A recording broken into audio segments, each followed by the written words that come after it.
Я зараз пригадую дуже давню історію, але яка мене дуже вразила. Це коли батько розбив стілець на голові у дитини. До останнього тримаються. Тобто вони вже завершують стосунки, тікаючи голими босими з дому, коли вже є загроза. Дуже багато буває ситуацій, коли це все просто закінчується вбивством. Будь-яке насильство неприпустиме. Але часто буває, що вдається до нього не хтось чужий, а найрідніша людина. Часто аб'юзер так майстерно маніпулює, що навіть родичів і друзів жертви повертає на свій бік. А людина, яка потерпає від насильства, опиняється, здавалося б, у безвихідній ситуації, не маючи можливості ні втекти, ні покликати на допомогу. Причому насильство може набувати різних форм. Це не лише фізичні побої, але й моральний тиск, фінансовий. І, звісно, у такі ситуації потрапляють не тільки жінки чи діти. Часто від насильства потерпають чоловіки або батьки аб'юзера. Як не залишатися сам на сам зі своєю проблемою, як наважитися розірвати це коло і до кого звернутися, що врахувати до і як навчитися жити після. Це подкаст і радіопрограма безпекового проєкту «Довідка Інфо. Як із цим жити».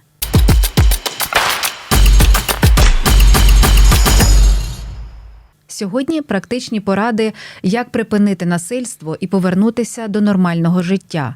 Від сімейного адвоката і практичного психолога Юлії Савелової. Пані Юлія, найголовніше, про що ми можемо почати в цій розмові говорити, це взагалі, що таке домашнє насильство? Є декілька видів домашнього насильства. Це фізичне насильство, економічне, сексуальне і психологічне. Важливо розуміти, що фізичне насильство – це не завжди тілесні ушкодження, які мають наслідки. Тобто, наприклад, штовхання, кусання, щіпання – це вже є проявом фізичного насильства. Якщо ми говоримо про економічне насильство, то його проявом є це контроль, це може бути обмеження у їжі, житлі, одязі. Це коли забирають документи, коли забороняють працювати. Сексуальне – це контроль у репродуктивній сфері, це інтимні стосунки без згоди особи або в присутності дітей. Якщо ми говоримо про психологічне, це найбільш поширене і те, яке дуже складно жертви розпізнають. То це може бути мовчазне ігнорування, наприклад, це далі переслідування, залякування, приниження гідності особи. Можуть бути нецензурні висловлювання, образливі висловлювання, все, що принижує честь і гідність особи. Ще одна проблема – це коли кривдник маскується і коли він може мати хорошу репутацію на роботі, дуже гарно, чемно спілкуватися з сусідами, іншими родичами сім'ї. Також він може дуже гарно ставитися до дітей, але він може бути кривдником відносно своєї дружини. І дуже часто жінка говорить, що він любить дітей, він хороший батько. Просто у нас з ним такі стосунки, і тому вона залишається в цій сім'ї, тобто вона це терпить заради дітей, тому що він хороший батько. Чи варто терпіти такі стосунки? Як з них можливо вийти або знайти в них якесь конструктивне русло? Це вибір кожної жінки. Звичайно, що залежить від того, наскільки складні ці прояви насильства, наскільки їх багато. Деякі погоджуються щось і потерпіти заради дітей, заради збереження сім'ї, тому що вважається так, що сім'я – це добре, що жінка, яка не перебуває у сімейних стосунках, що з нею щось не так. Ось. Але питання того, що чи поважає себе така жінка, яка знаходиться в таких стосунках, і що буде з нею надалі, коли діти стануть дорослими, коли вони підуть з цієї сім'ї, і вона залишиться з цим чоловіком. Це питання, які жінка має задавати сама собі. Щодо запитів, з якими звертаються до вас у вашій практиці найчастіше? Який найчастіше випадок? Це психологічне насильство. Це коли звертається людина, яка вже виснажена морально, фізично. Якщо говорити про аб'юзера, звідки взагалі це явище бере корені свої? З самого дитинства. Чим це пояснити? Виховання? Виховання, спостереження соціальної поведінки. Травми можуть бути.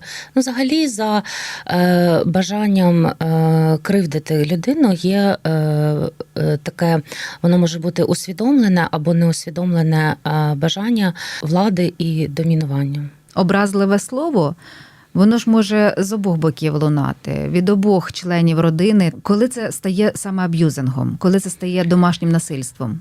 Дуже багато людей, на жаль, не знають проявів домашнього насильства, тобто вони думають, що це норма. Тобто так склалося, що, наприклад, якщо людина жила в сім'ї, де була відсутня здорова модель стосунків, здорова модель сім'ї, вона потім, коли вже створює свою власну сім'ю і також в ній зазнає домашнього насильства, і так само, наприклад, її батько з матір'ю поводив, або матір з чоловіком, вона тривалий час вважає це нормою, які форми є найбільш непомітними. Непомітними це є, звичайно, що психологічне насильство і економічне. Якщо ми говоримо про психологічне, то це може бути також такий прояв психологічного насильства, як ігнорування, мовчання потреб людини. Потім це може бути контроль мобільного телефону, може бути контроль життя. Про це жертва тривалий час може не знати і не здогадуватися. Наприклад, це може бути незаконними методами, постійне прослуховування аудіотелефонних розмов, потім листування, переслідування. Якщо ми говоримо про економічне, це те, яке найскладніше помітити, то це може бути контроль грошей. Є багато людей, де у стосунках яких присутні незначні форми насильства, і там не тільки хтось один це робить, а вони це постійно, наприклад, ображають якимись там словами, от вони так сваряться. І для них це тривалий час є нормою. І якщо їм двом з цим ок, і цього не чують діти, то це може бути і таким явищем, на яке не потрібно реагувати. Але коли це переходить межі і людині стає з цим некомфортно, і це впливає на її психологічний стан, тоді на це потрібно реагувати. З психологічної точки зору, як можна пояснити ось ці явища, коли люди нібито співвіснують, знаходять одне одного і навіть деякий час в таких стосунках почуваються нормально? Хоча тут вже насильство домашнє відбувається з точки зору здорової людини. Дуже часто я чую таку фразу, коли я задаю запитання, як так трапилось, що ви опинились у відносинах з цією людиною. І коли говорять, між нами ось відразу якийсь спалахнув вогник, то я відповідаю дуже часто, що це може бути вогник недогашеної дитячої травми. Тобто здорова людина буде шукати здорову людину у стосунках, і здорова людина, вона буде помічати ці червоні прапорці на початку стосунків. Тобто це бажання надмірно контролювати, це надмірні ревнощі і так далі. А інша людина, вона може цього не помітити, у якої є проблеми, якої не вистачало, можливо, певних там почуттів, емоцій, травми. Зазвичай жертвами домашнього насильства стають жінки, у яких в житті був частіше за все або відсутній батько, або він так поводив себе по відношенню до її матері. Дуже багато жінок вважають у цю надмірну турботу проявом любові. Тобто все-таки поведінкова модель, вона спрацьовує, яку виносять з дитинства, з досвіду своєї сім'ї попередньої, де були батьки, де ще були дітьми, і вони переносять зазвичай або частіше переносять у доросле життя? Не завжди. Є дуже багато ситуацій, коли навпаки дитина була у нездоровій, скажімо так, атмосфері зростала, і вона приймає для себе рішення, що у неї ніколи не буде такої сім'ї, таких стосунків, і вона починає з підліткового віку цікавитися психологією і працювати над тим, щоб побудувати здорові стосунки, щасливу сім'ю, в якій буде відсутнє насильство. Це можливо, 50%, а інша 50% людей, вони це не усвідомлюють і повторюють сценарії. Тепер про поведінку самої жертви, яка спочатку такою не є. Стосунки розвиваються, людині комфортно, коли надмірна увага, коли турботою пояснюється виділення певних коштів, стосунки інтимні, які відбуваються за забаганкою одного із партнерів. І раптом ось ця починається нестерпність, як ви сказали, ця межа, за якою це вже переходить у домашнє насильство. І скільки це має тривати, щоб жертва або принаймні усвідомила, або почала щось діяти? Тобто чому терплять, чому мовчать? Я вважаю, що навіть один прояв насильства це вже є показником, на який потрібно реагувати, тому що насильство дуже часто носить системний характер. І починається воно з чогось незначного. І дуже багато кривдників, коли вони відчувають те, що немає реакції, що існує така безнаказаність, тобто вони не понесли за це відповідальність, людина на це не відреагувала, не повідомила органи поліції, вони тоді ще більше починають відчувати свою владу і силу, і далі це може продовжуватися і збільшуватися. А чому мовчать? Багато є причин, по різних причинах. Це може бути і почуття сорому, що скажуть люди. Це може бути і залежність фінансова, діти. Потім це може бути занижена самооцінка. Тобто, коли людина тривалий час перебуває в таких аб'юзивних стосунках, її самооцінка постійно занижується, і вона вважає, що інакше в її житті вже не може бути. Я взагалі з досвіду хочу сказати, що насильства зазнають і чоловіки від жінок також. Просто більше частина це жінки, але чоловіки також страждають.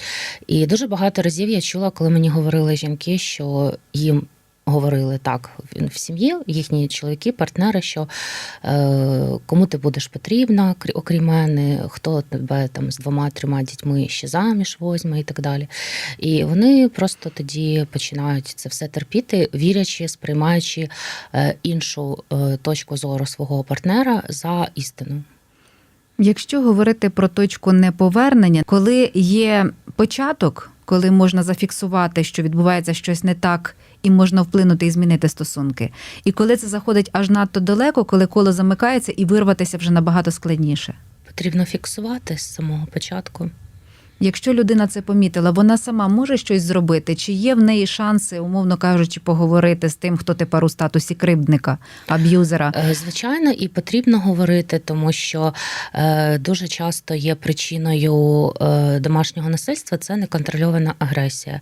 І коли людина розуміє це, і з іншої сторони їй про це говорять, вона може замислитись, це усвідомити і вирішити над собою працювати. Тобто, ось, наприклад, навіть нещодавно до мене звернулась подружня пара, і там була, як ви говорите, аб'юзером, кривдником жінка. Тобто вона постійно ображала чоловіка і навіть застосовувала відносно нього фізичне насильство. І вона визнала цей факт, і вона сказала, я себе за це ненавиджу, але я не можу себе контролювати. Але я хочу це змінити. Тому, коли людині говорять, що це не ок, ненормально, і вона сама це розуміє і бажає над цим працювати, то це просто форма роботи. Це та зона відносин, над якою потрібно працювати і можна змінити. Якщо є бажання. Як тут діяти? Як наважитися? До кого звернутися? Завершувати стосунки. Дуже багато років людина може жити надією, що людина зміниться. Що зараз просто складний період у житті. Війна, стрес, на роботі проблеми, фінансова криза. А ось це все закінчиться і буде інакше. Тому якщо це існує і людина не бажає змінюватися, такі стосунки варто завершувати. Але завершувати стосунки залежно від того, наскільки страшним є цей кривдник, можна по-різному. Тобто і готуватись до цього потрібно по-різному. Багато людей, які є постраждалими від домашнього насильства, вони дуже часто, це велика помилка, вони до останнього тримаються. Тобто вони вже завершують стосунки, тікаючи голими босими з дому, коли вже є загроза фізичного насильства, і дуже часто з фізичними травмами, тілесними ушкодженнями власними або дітей. А до цього 3-4 роки, 5-10 вони могли просто терпіти.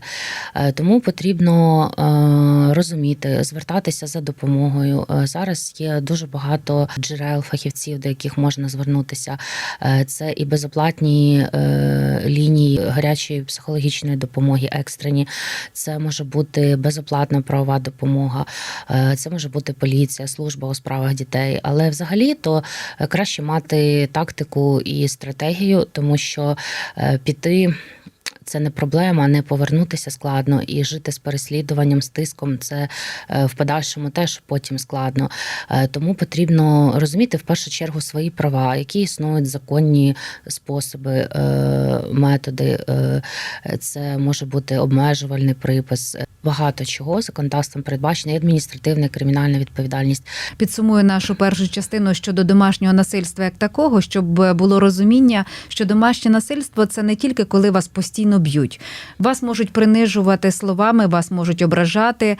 Це економічне, це сексуальне насильство і це різні маніпуляції. І головне, що варто пам'ятати, терпіти такого ставлення не потрібно, це не вихід.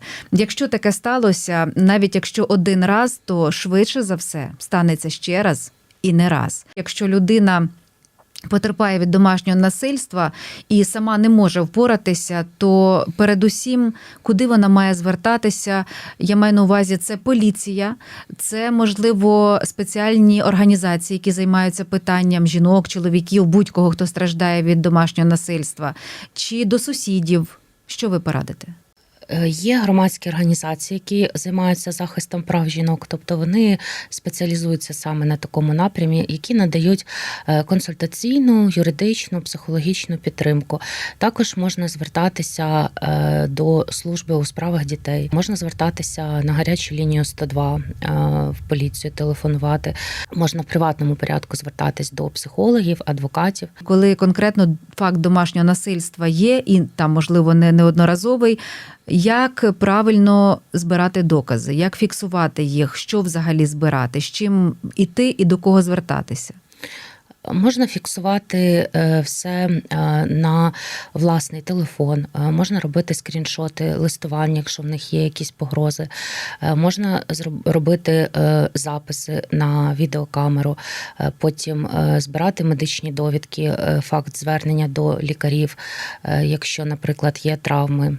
Якщо аб'юзер ретельно маскує свої дії і, можливо, погрожує настільки, що його партнер чи партнерка не можуть навіть говорити про це, але є ознаки, які вказують на те, що в сім'ї точно відбувається домашнє насильство. У вас були такі приклади у практиці? Так, були, коли навіть фізичну шкоду наносили так, щоб не залишалося синців. Були випадки, коли людина 5-7 років перебувала у таких стосунках і ще 3 роки готувалася до них піти, тому що там була погроза вбивством, була погроза вбити жінку, погроза вбити дитину. Тобто він говорив, що якщо ти мене залишиш, я вб'ю дитину, потім тебе, а потім себе. І вона дуже боялася це робити, і вона дуже тривалий час готувалася до цього. Куди бігти, якщо серед ночі, наприклад, чоловік побив або навіть і виштовхав з квартири чи з будинку? Можна звертатися до знайомих, родичів, друзів, але потрібно розуміти, що кривдник може знати цю адресу і переслідувати, і там знайти. Можна звернутися до поліції або до служби у справах дітей і сказати, що потребує людина притулку. В Україні функціонує більше 30 шелтерів. Це притулки для жінок, і дітей, які постраждали від домашнього насильства, в яких безоплатно можна проживати деякий час. Це може бути навіть і 3 місяці. Вони всі мають зазвичай приховану адресу. І жінка з дитиною тоді поселяють її в такий шелтер, їм там надають необхідну допомогу. Це і психологічна підтримка, і юридична. Це може бути одяг, речі, їжа. Потрібно розуміти, що це тимчасово. І жінка має бути готова до того, щоб змінювати своє життя, тому що зазвичай в шелтери потрапляють жертви домашнього насильства, які також є економічно залежними. Вони не мають власних коштів, а вони можуть не мати власних документів. Тут, до речі, важливо подбати про те, щоб якщо є взагалі така ситуація і великі ризики, жінка з дитиною або чоловік залишаються проживати в сім'ї, але все там, як то кажуть, дуже непередбачувано, то потрібно мати скани копій, зберігати на хмарних сховищах для того, щоб, якщо доведеться тікати, щоб можна було хоч якісь документи до них відновити доступ. Це дуже важливий момент, тому що іноді можна втікати з дому дійсно, залишивши абсолютно все. Водночас треба розуміти, що і документи якось потрібно повернути, і там речі позалишалися, і з чоловіком чи з дружиною стосунки якось далі оформлювати, чи розлучатися, чи, скажімо, звертатися до суду, якщо там поділ майна. Ви сказали, що є спеціалісти, які навіть в тому шелтері чи в тому притулку надають допомогу. Чи готові вони аж настільки допомагати, щоб повністю провести жертву аб'юзера від початку, тобто коли вона потрапляє в цей притулок, і аж до кінця, коли потрібно допомогти повністю почати життя з нуля? Ні, тому що там працюють юристи, які можуть надавати загальну консультаційну підтримку. А для того, щоб справу вести в суді, це потрібен щоб цим займався адвокат. І адвокат тут може бути або приватний, або безоплатний. Якщо у жінки є або чоловіка, знову ж таки, є певні пільги, передбачені державою для отримання безоплатної правової допомоги в цивільній справі, то це може бути також і безоплатна правова допомога. В шелтері обов'язково підкажуть телефони, гарячі лінії, де можна проконсультуватися. Це все залежить від доходу, тому що у нас в країні є певна пільгова категорія людей, яка може отримати в цивільній справі безоплатну правову допомогу. Якщо ні, то це залишається лише в приватному порядку адвокат. Після шелтера куди далі? Якщо немає власного житла і родичів, залишається оренда. Держава надає тимчасову допомогу. Тобто це може бути, якщо дуже складна ситуація і, наприклад, маленька дитина або дитина з інвалідністю і не може жінка працювати повний робочий день, то цей термін може бути продовжений. Але зазвичай потрібно розуміти, що це тимчасово. А далі такій жінці доводиться брати відповідальність за себе, за своїх дітей, за своє майбутнє. Ось нещодавно там була ситуація, коли жінка вимушена була піти від чоловіка, який зловживав алкогольними напоями, і вона мала кошти орендувати житло, і вона вирішила зайнятися цим питанням терміново. У неї на це десь 1 чи 2 доби пішло для того, щоб зняти. Але коли вона повернулася, він вже її не пустив додому, не віддав дітей, не віддав речі, не віддав паспорт і ще й розбив телефон. Тобто вона залишилась взагалі без нічого. Тому, знову ж таки, повертаючись до питання доказів, крім того, що зберігати варто в хмарних сховищах копії документів, і ще, якщо є важливі докази на телефоні, тобто, наприклад, якщо людина перебувала в стосунках тривалий час, і вона фіксувала. Це також варто робити дублікати, копії і теж зберігати на якихось інших джерелах або надсилати знайомим, тому що якщо все зберігається лише на одному телефоні, його дуже легко забрати або розбити, і не буде взагалі ніяких доказів. Тому для мене найскладніші випадки насильства – це, звичайно, коли фізичні. Тобто я зараз пригадую дуже давню історію, але яка мене дуже вразила, це було ще на початку моєї діяльності, це коли батько розбив стілець на голові у дитини. Жах. І в дитині були фізичні травми, і цих дітей потім вилучили з сім'ї, і вирішувалось питання про позбавлення батьківських прав. Це був не рідний батько дитини це був відчим. І також це жахливі ситуації, коли дитина стає заручником конфліктів між батьками, і коли не дають бачити матері дитину. А коли вона починає юридично захищати свої права, щоб з дитиною бачитись або визначати своє місце проживання, то також не виконуються законні вимоги, рішення судів і так далі. І говорять, що хочеш бачити дитину, приходь, живи з нами в сім'ю. Це є порушенням закону. Це є кримінальна відповідальність за це передбачена. Тут головне бути наполегливим. Якщо так стається, що вам доводиться тікати з дому, пам'ятайте, що є куди звернутися. Навіть якщо до поліції, вас обов'язково визначать до якогось шелтера, до якогось притулку. Якщо є під рукою телефон, можна загуглити, знайти адреси тих організацій громадських, які займаються допомогою жертвам насильства, які можуть тимчасово, зауважте, допомогу надати у вигляді місця проживання, перебування там,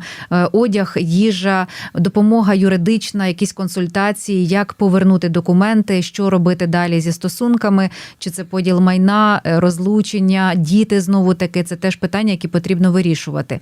Але, як показує практика нашої гості, то насправді із шелтерів додому не повертається ніхто, тікають іще далі. Тут головне все продумати і заздалегідь подбати, наприклад, про документи. Не лише в телефоні зберігати їх, а можливо десь надіслати на пошту, в хмарі зберегти, щоб потім з іншого носія можна було їх принаймні відновити, якщо раптом аб'юзер зайшов настільки далеко, що там знищив, не віддає документи, будь-що, що він може з цим зробити.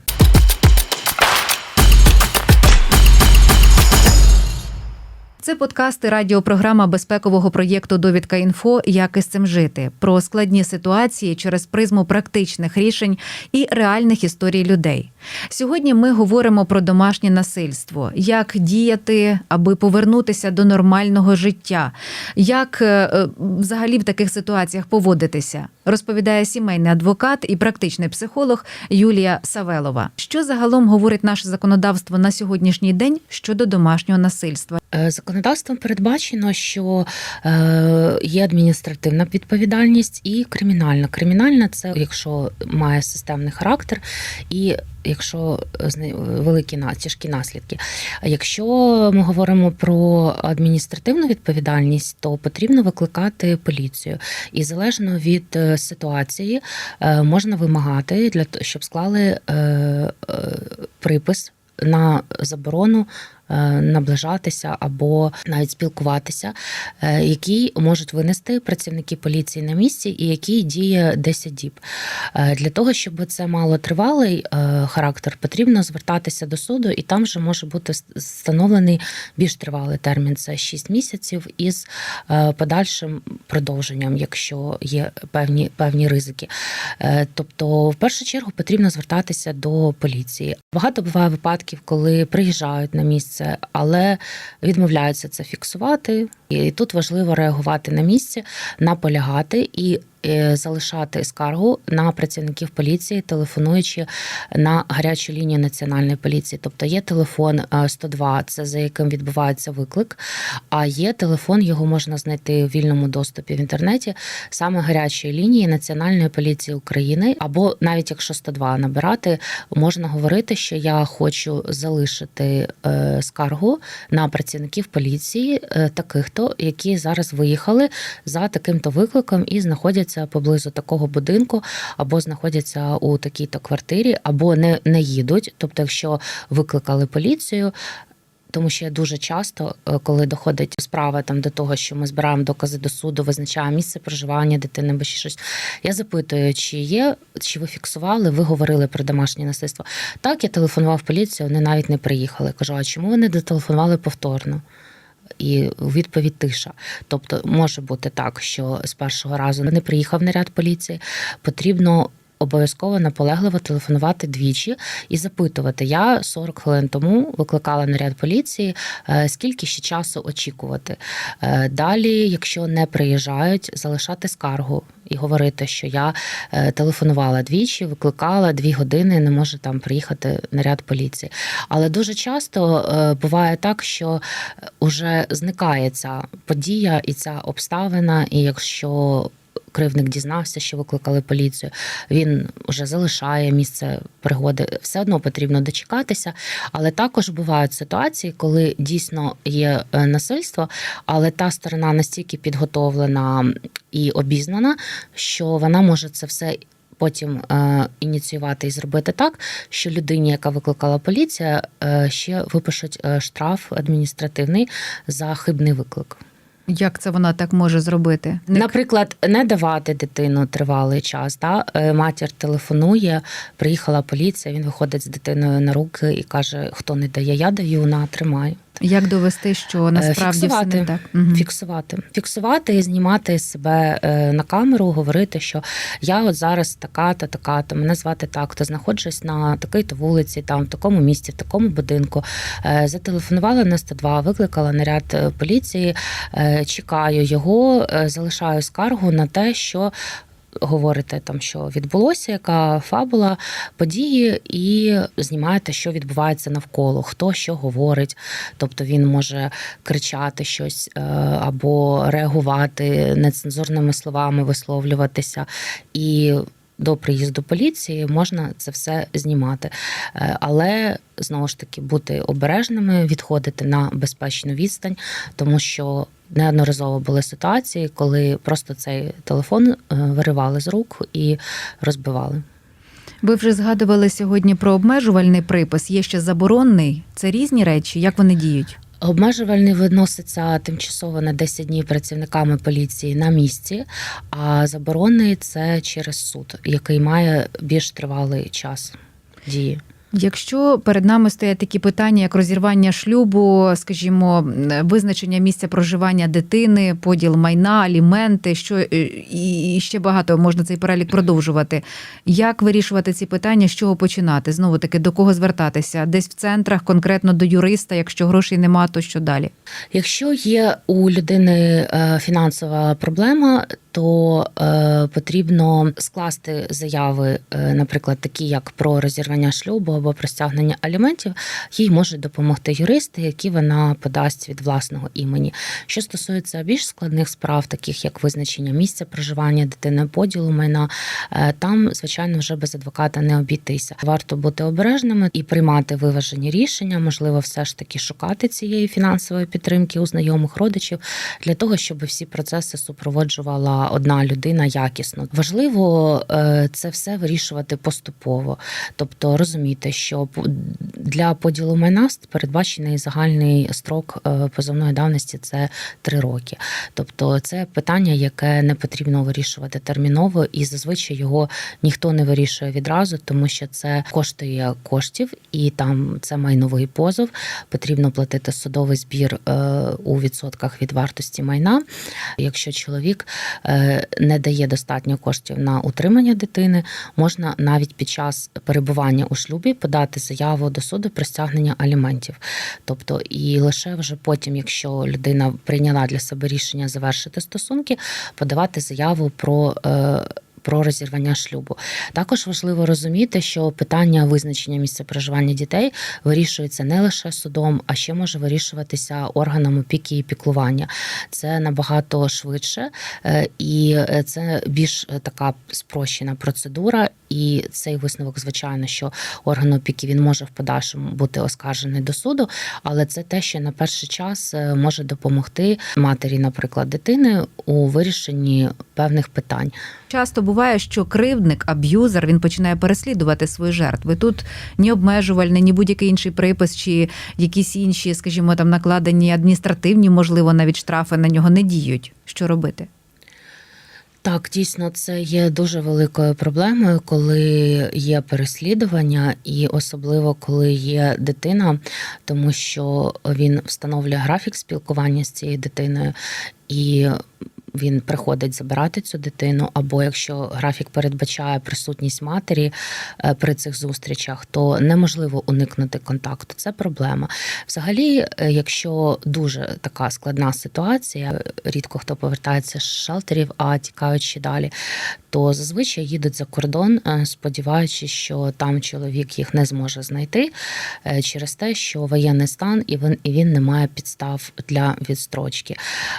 І плюс також розраховуючи на те, що в інших країнах Європи, зокрема, більш посилений захист жінок, прав дітей, материнства і так далі. Але були навіть такі випадки, коли жінка опинилася у шелтері, пробула там деякий час, далі вона поїхала з дитиною до Німеччини, і він має чоловік, батько цих дітей, інвалідність, і він має змогу виїжджати за кордон, і він дізнався все ж таки, куди вони виїхали, він поїхав у Німеччину, і він в тому ж самому місці оселився, знайшов роботу, і далі між ними це все триває.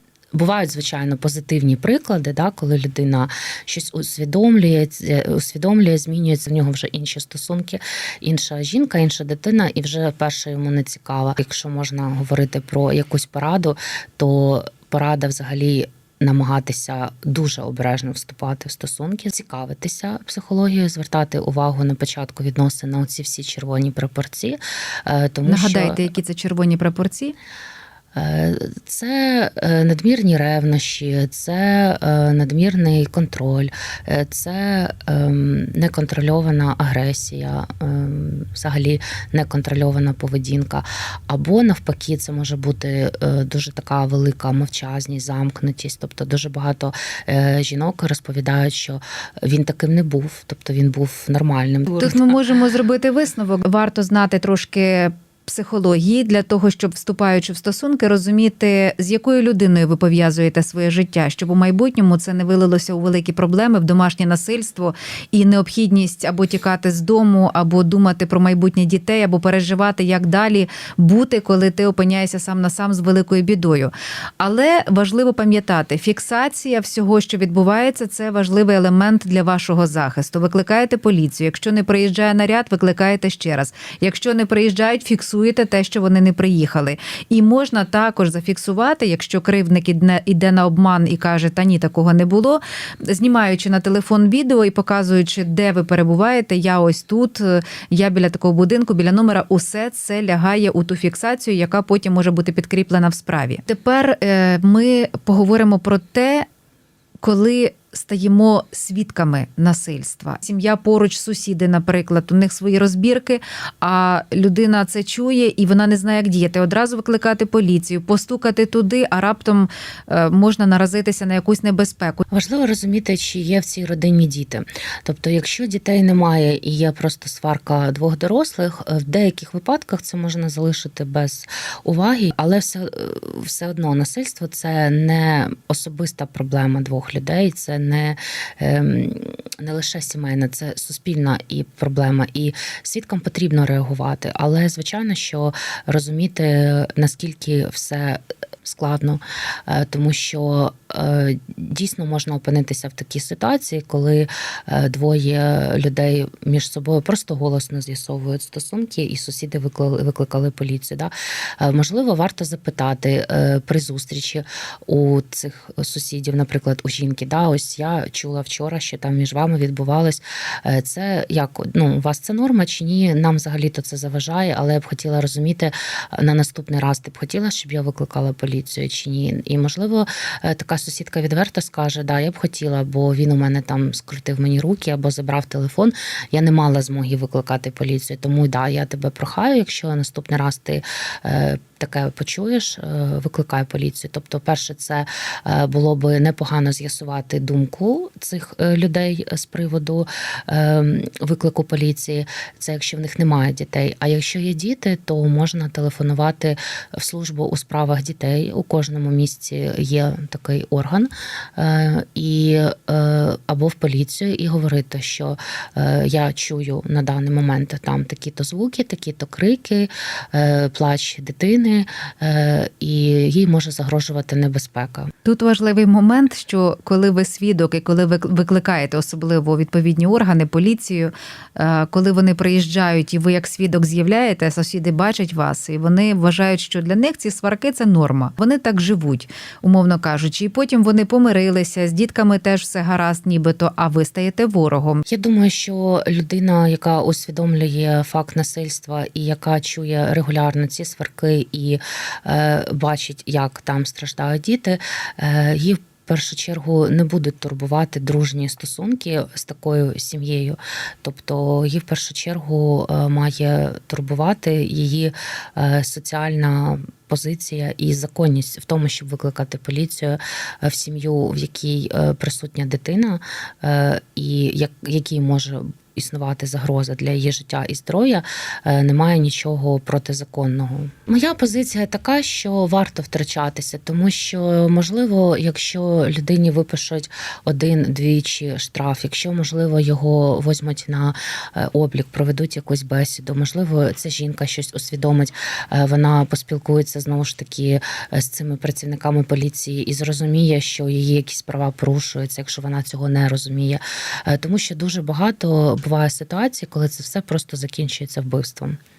Тобто тривалий час на це ніхто не реагує, ні жінка, ні сусіди, і це все поступово збільшується кількість цього насильства, наслідки. Тобто спочатку воно має легкі форми, а далі існує дуже багато кримінальних справ, де просто чоловік або жінка, з'ясовуючи стосунки, один із них загинув. Перейшли межу. А ще от така ситуація, якщо сусіди звертаються до вас і просять стати свідком, а в кожної сторони свій аргумент, і та сторона просить, так от я ж правий чи я права, допоможи, будь там засвідчи те, що я ось правильно чи неправильно зробив. Як тут в цій ситуації бути? Свідкам варто говорити правду і розуміти, що за неправдиві покази свідків передбачена кримінальна відповідальність. Тому реагувати на прохання і говорити того, чого не було, свідком того, чого людина не була, не потрібно з міркувань власної безпеки. Це в першу чергу. Може бути один свідок з двох сторін, який просто повідомить суду всі відомі йому обставини. Отже, сусідські відносини – це окрема історія, тому що вони лягають у, скажімо, той пласт проблеми, який називається «я став свідком». Коли ви стаєте свідком домашнього насильства, не варто замовчувати. І хоча здається, що я не втручусь і обмежу себе від будь-яких проблем, насправді можна уникнути значно більшої загрози, якій піддається хтось із членів родини, де відбувається домашнє насильство. Викликайте поліцію, розмовляйте з сусідами, розмовляйте з тими, хто принаймні чинить це домашнє насильство, спробуйте з'ясувати ситуацію, не будьте байдужими.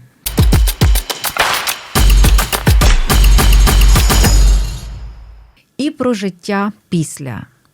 От, здавалося, закінчилося тим, що жертва домашнього насильства вирвалася з цього кола. Здавалося б, що все позаду і повноцінне життя. Наскільки воно можливе після таких от токсичних стосунків? Після такого досвіду? Чесно, це дуже складно. Це може зайняти дуже тривалий час. Залежить, звичайно, від проміжку часу, скільки людина перебувала в таких стосунках. Якщо це тривалий час, то це може бути довготривала терапія, робота над собою, і може бути і 2, і 3, і 5, і 10 років. Ваш досвід і ваша практика про що говорять? Наскільки вдається далі створити нові стосунки? І ще важливий момент, як уникнути повторення і знову не наступити на ті самі граблі? Дуже важливо, щоб уникнути повторів, це не створювати відразу нові стосунки. Тому що дуже часто буває, коли жінка тікала від одного аб'юзера, наштовхнулась на іншого. Тобто, який ось її вирішив підібрати, врятувати, і вона знов в тій самій ролі, в тих самих залежностях, але їй здається, що це ж поки що цей краще, бо він поки що добрий. Тому важливо зробити паузу і усвідомити, працювати над собою. Це дуже складно, відверто кажучи, тому що жінка, яка пішла, наприклад, з таких стосунків, і якщо в неї немає дітей, це простіше. Але якщо ще є діти, і батько дітей не надає допомогу на їх утримання або в незначному розмірі надає, то у неї першочергове завдання – це забезпечити базові потреби свої і дитини.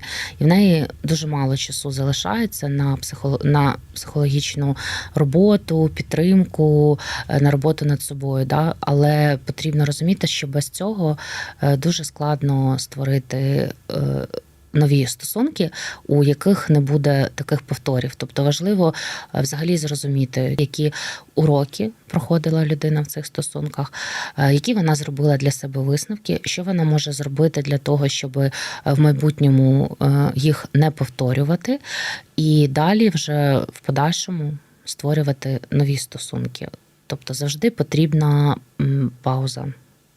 Як правильно розповідати дітям про те, що сталося? Як пояснити, а особливо, коли діти й самі були свідком домашнього насильства, тут, напевне, залежить від віку, маленька дитина, підлітки.